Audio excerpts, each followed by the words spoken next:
வணக்கம் மக்களே, நான் உங்கள் நிஷா. நீங்கள் எல்லாரும் அப்படி இருக்கிறீங்கள். வவுனியாவில் பாருங்கள், வெசாக் பார்க்குறதுக்கு சனங்கள் அப்படி படையெடுத்துகிட்டு இருக்கிறாங்கண்டு.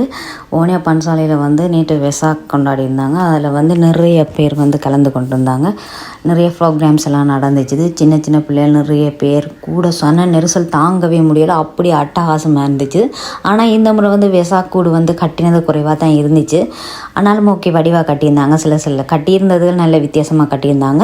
அதை விட தன்சல் கொடுத்துருந்தாங்க, சாப்பாடு அன்னதானம் பண்ணியிருந்தாங்க. நாங்கள் அதில் வேண்டி சாப்பிட்ருந்தோம். அதில் சோயா மீட் கறி, பருப்பு, கட்டை சம்பல் எல்லாம் போட்டு தந்துருந்தாங்க. நல்லா இருந்துச்சு. நிறைய சனம் இருந்து சாப்பிட்டோண்டே இருந்துச்சுன்னு நாங்களும் அதில் வேண்டி சாப்பிட்டோம். நல்லா இருந்துச்சு. இது அப்படி சாப்பிட்றது ஒரு டேஸ்ட் தானே. வீட்டில் இருந்தாலும் சமைச்சு சாப்பிட்றத விட அப்படி சாப்பிட்றத விட ஒரு டேஸ்ட்டாக தான் இருந்துச்சு. ஆனால் சன நெரிசலை தாங்க முடியலை, விளத்தவே முடியலை. இருந்தாலும் நாங்கள் பார்த்துட்டு வந்துட்டு நீங்கள் பாருங்கள் எப்படி இருக்குது வவுனியாவில் இன்னும் மாதிரி வெசாக் கொண்டாடுறாங்கண்டு.